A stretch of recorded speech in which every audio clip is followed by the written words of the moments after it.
की जो आज के जमाने में ताकत रखता है वो बस 12:30-1 बजे तक। ये बात आप प्रैक्टिकल देखते हैं, समझ रहे हैं आप। अभी हजरत नात खानी कर रहे थे, मैंने उनको क्यों रोका, मैंने कहा हजरत रहने दीजिए, बहुत सारे लोग जा चुके हैं, चंद लोग हैं ये भी परेशान हो जाएंगे, समझ रहे हैं आप। क्योंकि हम स्टाफ के लोग हैं तो ये चीज हमारी जिम्मेदारी बनती है कि हम इस सिचुएशन को समझें, और नौजवानों ने मेहनत की है तो उनकी मेहनत भी कामयाब होना चाहिए, जाया नहीं होना चाहिए। लेकिन अब मसला क्या है, आपने ये देखा जो पहली तकरीर हुई, क्या इतने ही लोग थे? बताइए आप, बताइए, बोल नहीं रहे हैं आप। अल्लाह अकबर। तो सही बात यह है कि इस पर थोड़ा सा गौर करें आप लोग, मतलब मोहब्बत के साथ मशवरा है आपसे, इस पर गौर कीजिए। कोशिश किया करें कि जलसे की टाइमिंग एलानिया तौर पर पोस्टर ही में डालिए कि ये जलसा 1 बजे 1:30 बजे तक मुकम्मल खत्म हो जाएगा, तो ज्यादा लोग भी सुनने आएंगे, जिन्हें कल काम पे जाना है वो भी आ जाएंगे, उन्हें मालूम है कि 1 बजे खत्म हो जाएगा।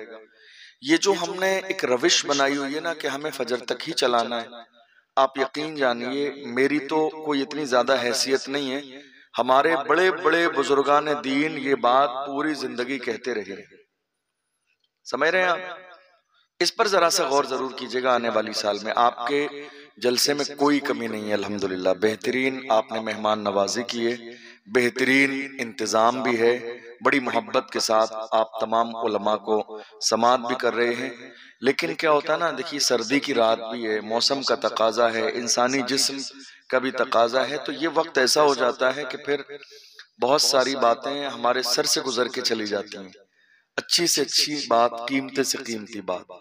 कोशिश कीजिएगा इस जलसे को आने वाली साल में थोड़ा सा शॉर्ट कर दें, और ऐसा नहीं है कि हमारे पास वक्त नहीं है।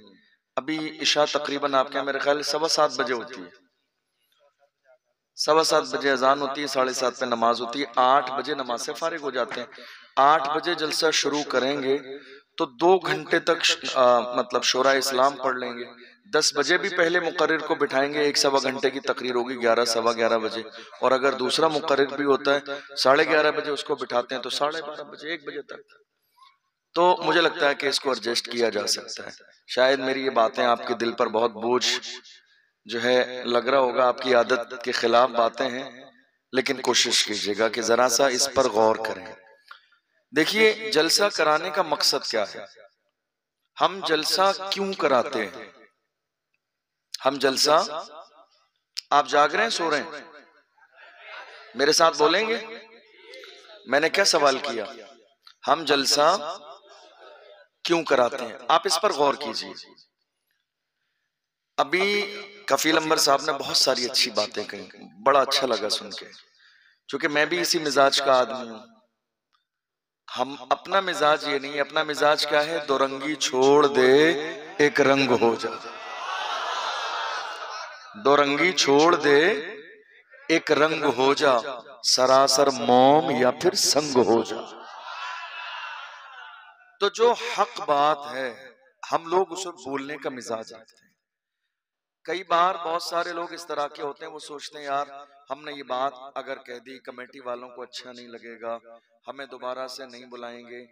अपना मिजाज ये है, रिस्क देने वाली जात मेरे रब की है, कमेटी रिस्क नहीं देती है, रिस्क देने वाली जात रब की है। उलमा को जो अल्लाह ने मकाम इस कुर्सी पर बैठने का दिया है वो हक बोलने के लिए दिया है, किसी की खुशामद के लिए नहीं दिया है। और इससे बड़ी बात यह है कि हम इमाम अहमद रजा के गुलाम हैं। इमाम अहमद रजा ने हमें हक बोलने का मिजाज दिया है। जिस जमाने में इमाम अहमद रजा से कहा गया नानपारा के नवाब की तारीफ कर दें तो जलाल में आ गए, इरशाद फरमाया अहमद रजा दुनियादार की नहीं तारीफ करेगा तो मदीने के ताजदार की तारीफ करेगा। अहमद मुख्तार की तारीफ करेगा। और जब तारीफ की तो क्या कहा, वो कमाल हुस्न हुजूर है कि गुमान नक्शे जहां नहीं, यही फूल खार से दूर है, यही शम्मा है कि धुआं नहीं। फुसहा अरब के बड़े बड़े तेरे आगे यूं है दबे लचे, कोई जाने मुंह में ज़बान नहीं, नहीं बल्कि जिस्म में जान नहीं। करूं तेरे नाम पे जां फिदा, न बस एक जां दो जहां फिदा, दो जहां से भी नहीं जी भरा, करूं क्या करोड़ों जहां नहीं।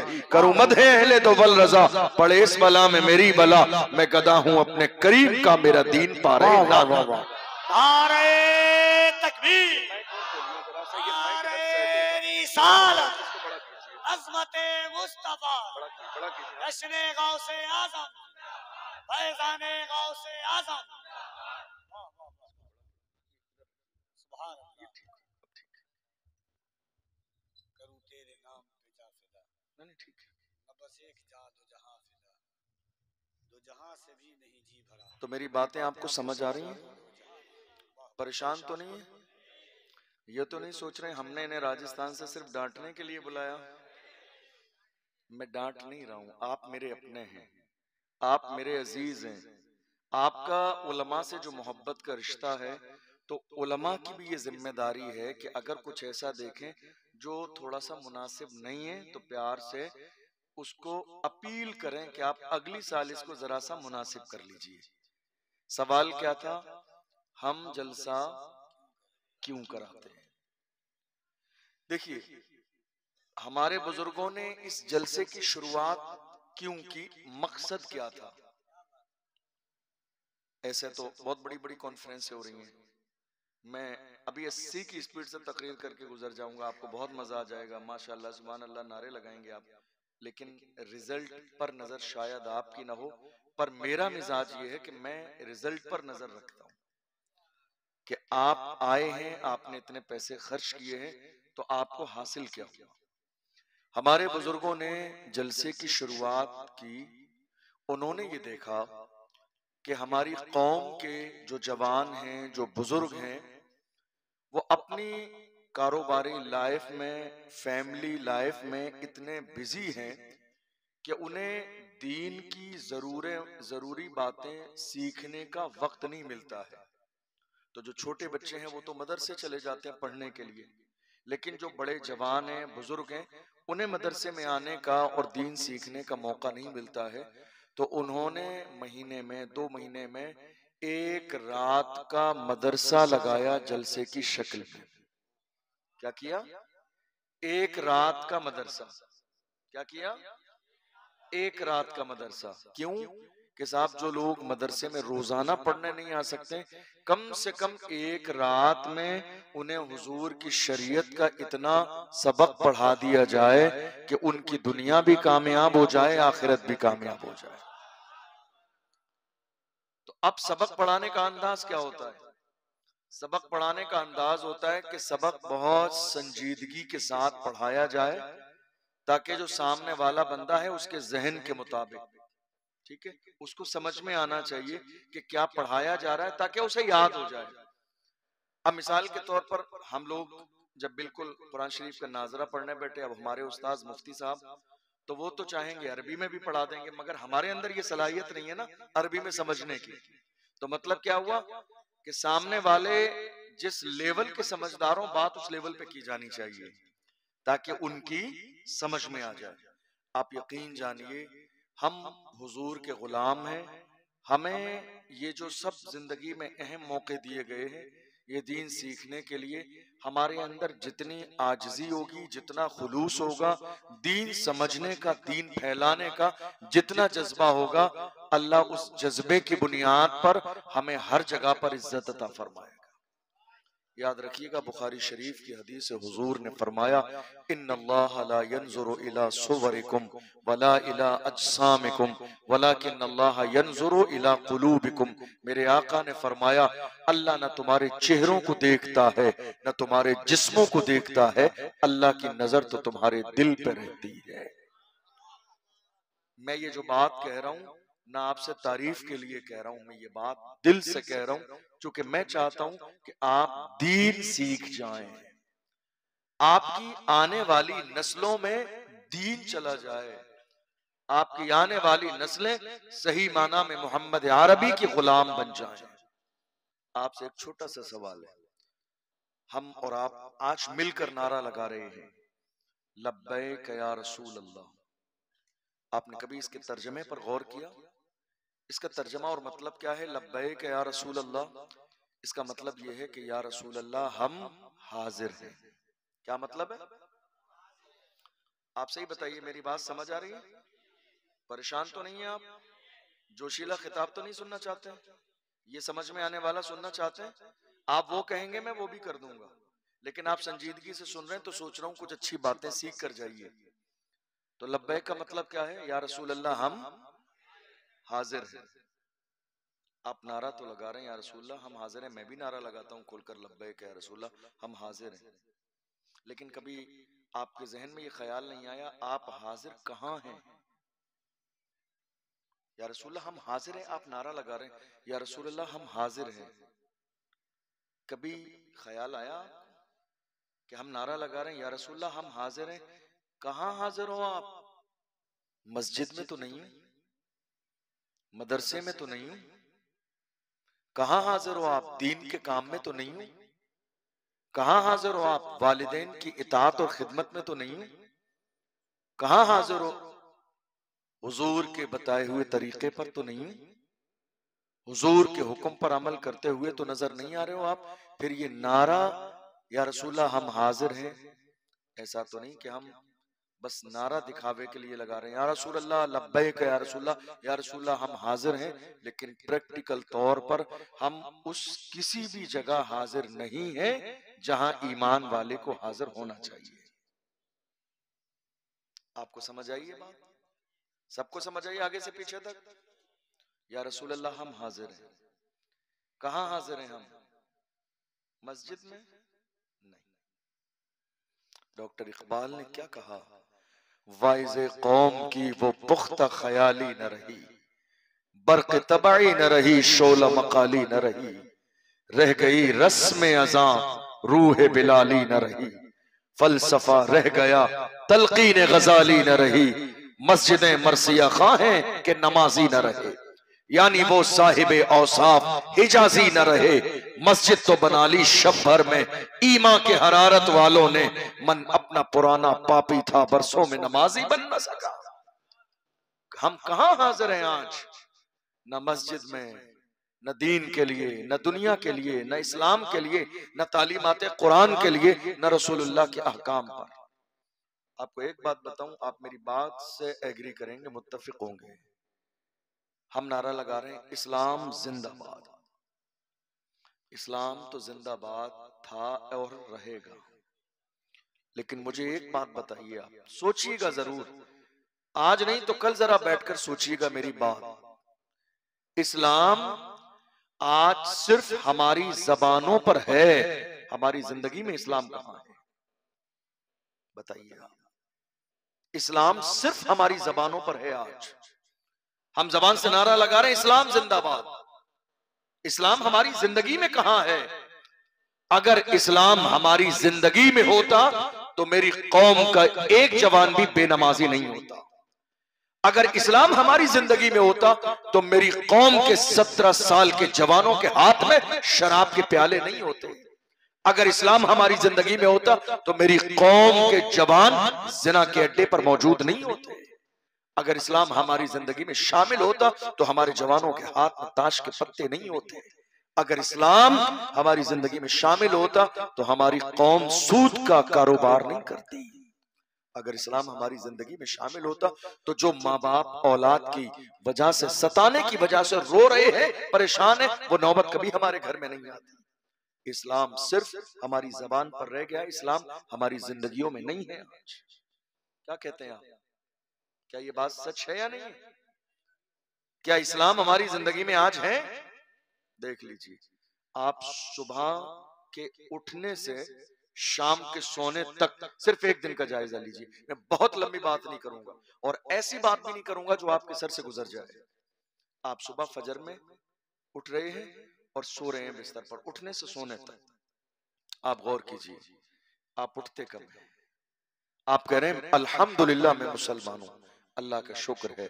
लेकिन गौर कीजिए, ये जुमला आपकी जबान पर है क्या आपकी जिंदगी में भी शामिल है? किस वक्त उठ रहे हैं आप, किस वक्त? शिकायत आपको ये है किसी ने कुछ करा दिया है, मेरा कारोबार बंदिश करा दिया किसी बाबा से, मेरा रिस्क बंधवा दिया है, कारोबार नहीं चलता, पैसा नहीं है, दौलत नहीं है, माल नहीं है, परेशानियां मेरी जिंदगी में है, कुछ नहीं मिलता है। क्यों नहीं मिलता है? किसी बाबा की इतनी औकात नहीं है जो तुम्हारा रिस्क रोक दे। रिस्क देने वाली जात मेरे रब की है, रिस्क देने वाली जात परवरदिगार की है। समझिए ओरिजिनल इस्लाम क्या है, समझिए ओरिजिनल दीन क्या है। बाहर आइए इस अंधविश्वास से कि बाबा ने हमारा रिस्क रोक दिया है। रिस्क देने वाली जात भी रब की है और रिस्क रोकने वाली जात भी रब की है। तुमने रिस्क लेने वाला काम किया ही नहीं। पैगंबर सादिक मसदूक ने फरमाया, जिस घर में फजर के वक्त में नापाक मर्द और नापाक औरत सो रहे हो, फजर में जागे नहीं और जागकर गुस्ल न करें, सोते रहे और फजर का वक्त गुजर जाए, वहां रहमत वाले फरिश्ते नहीं आते। गौर करो आप कहां हो। ये बाबा वाला मसला नहीं है, ये सिर्फ तुम्हारे काम है। आप कह रहे हो किसी ने कुछ करा दिया है, किसी ने कुछ नहीं कराया। ये तुम्हारे बुरे अमाल है जिसकी बुनियाद पर एक एक लुकमे के लिए तरस रहे हैं। ये हमारे अमाल है जिसकी बुनियाद पर हम परेशानी के दौर से गुजर रहे हैं। आप सुबह से लेकर देख लीजिए, आपकी एक दिन की जिंदगी पर गौर कीजिए। मैं बहुत ज्यादा बड़ी बात नहीं कहता। आप सुबह कब उठ रहे हैं? 10 बजे। जोहर का वक्त आया, आप जिस शॉप पर काम करते हैं आपने कभी बंद की नमाज़े जोहर के लिए? कभी ऐसा नहीं हुआ।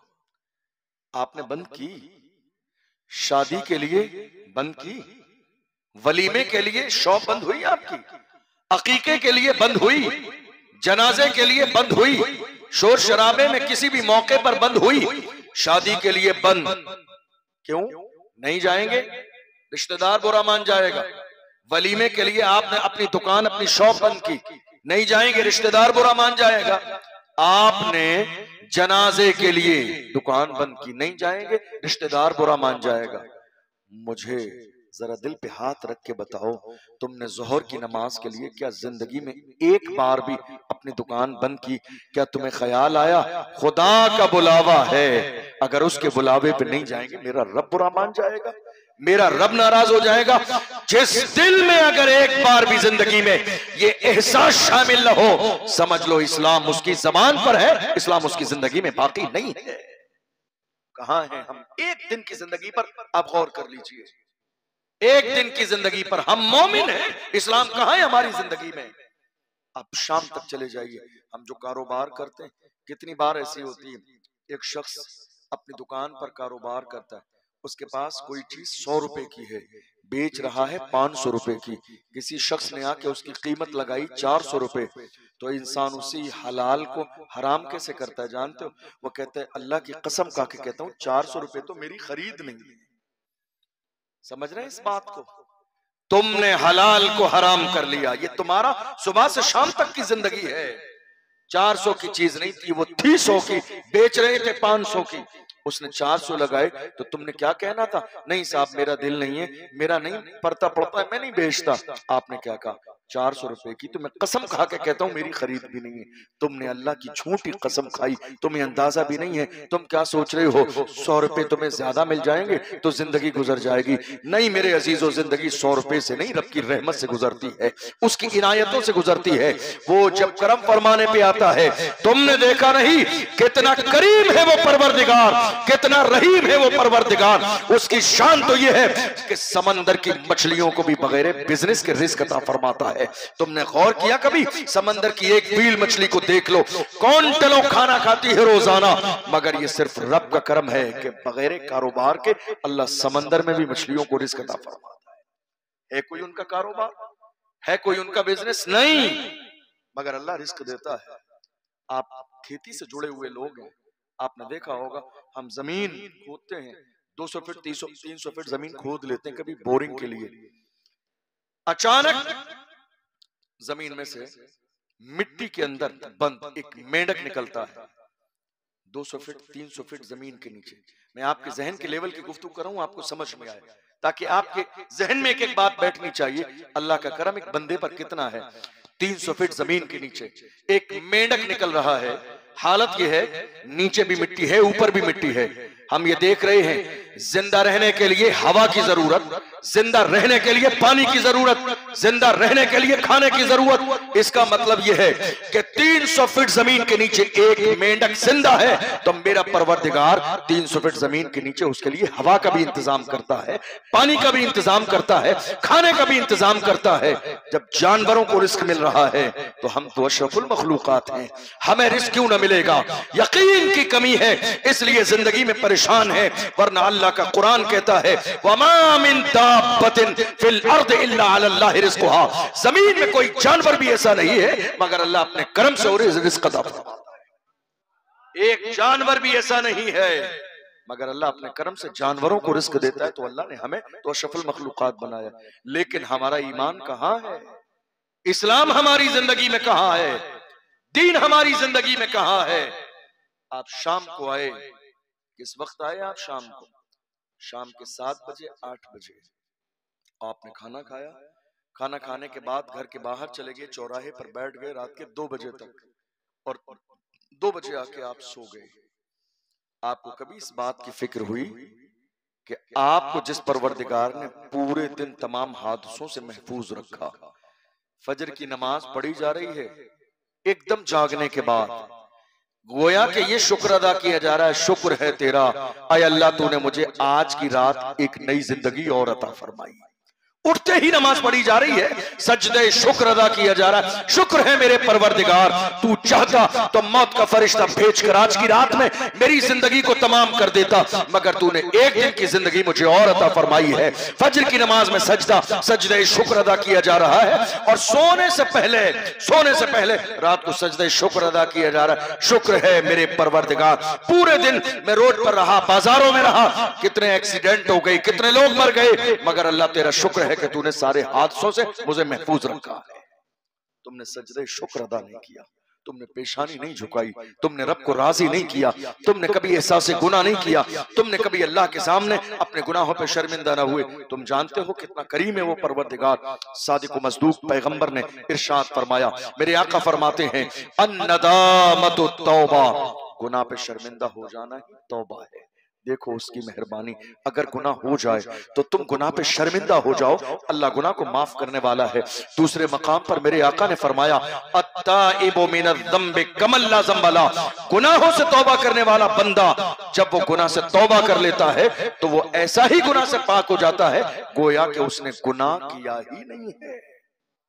ये अल्लाह की रहमत है, ये उसका करम है, ये उसकी मेहरबानी है, ये उसकी इनायतें हैं। लेकिन आप गौर कीजिए कि इस्लाम हमारी जिंदगी में कहाँ है। हम कह रहे हैं लब्बैक या रसूल अल्लाह, या रसूल अल्लाह हम हाजिर हैं। एक दिन, सिर्फ एक दिन गौर करके देख लो, मेरी कौम के जवानों से मैं हमेशा कहता हूँ, एक दिन संजीदगी के साथ रसूलुल्लाह की महफिल में बैठकर ईमान को अपनी जिला बख्शने के लिए ये सोच लो कि हम रसूलुल्लाह से वादा कर रहे हैं, या रसूलुल्लाह हम हाजिर हैं। हम हाजिर कहाँ हैं?